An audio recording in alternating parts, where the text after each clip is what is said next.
2014 का मामला था। एसीपी ने ट्रैप किया था कि साहब राजेश मीणा एसपी जो हैं वो थानेदारों से मंथली वसूली करते हैं, उसको लेके इन्होंने एक ट्रैप आयोजित किया था। हालांकि 2 तारीख को इनको अरेस्ट कर लिया था, लेकिन FIR 4 तारीख की थी। और जो भी इन्होंने अपना पक्ष प्रस्तुत किया है, कोर्ट ने उसको नहीं माना है और बचाव पक्ष के सारे तर्कों से सहमत होते हुए सारे ही आरोपियों को दोषमुक्त किया गया है। क्या नाम है सर? प्रणव सक्सेना। क्या दलीलें दी गई सर इसमें आपकी तरफ से? दलीलें तो सब बहुत सारी थी, अगर मैं बताऊंगा तभी 1 घंटा लग जाएगा। कितने फिर भी फिर भी मोटे मोटे तौर पे ये था कि इंसेप्शन जो था वो गलत था, 65 B के सर्टिफिकेट गलत थे, पर्चियों को जो पकड़ा था वो गलत था, सारी चीज़ें गलत ही थी। तो उससे हम सहमत होते हुए माननीय न्यायालय ने इनको दोषमुक्त किया। कितने साक्ष्य और वो गवाह पेश किए? 90 गवाह थे और 330 दस्तावेज थे। सर कितने लोग थे करीब? 14।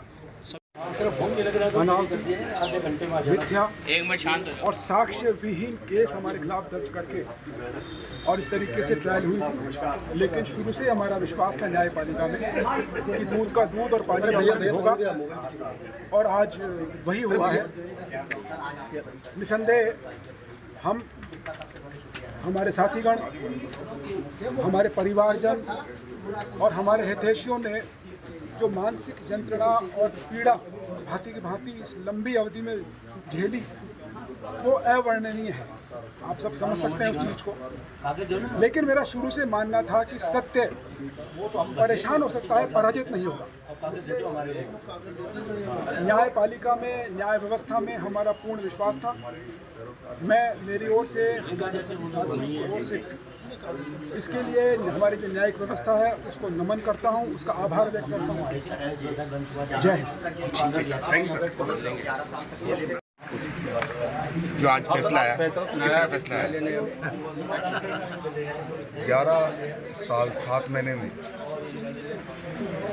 इतनी पीड़ा झेलने के बाद सारी प्रतिष्ठा का मान मर्दन होना बहुत ही ठीक लगा सुनने में आज। और ये सब चीज़ें आप इस केस की गहराई में जाएंगे तो जातीय वैमनस्यता का इससे खतरनाक मुकदमा कहीं नहीं हो सकता किसी भी देश में या किसी भी राज्य में। आप इस केस को देखिए, इस केस में शामिल लोगों को देखिए, दोनों पक्षों के लोग देखिए आप, जो हमारे खिलाफ मुकदमा बनाया, फिर हमारा मीडिया ट्रायल किया है।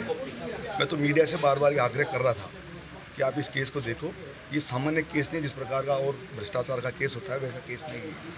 कोई बरामदगी नहीं, कोई एक्सेप्टेंट नहीं, कोई रिकवरी नहीं, उठा के बंद कर रहे हो आप।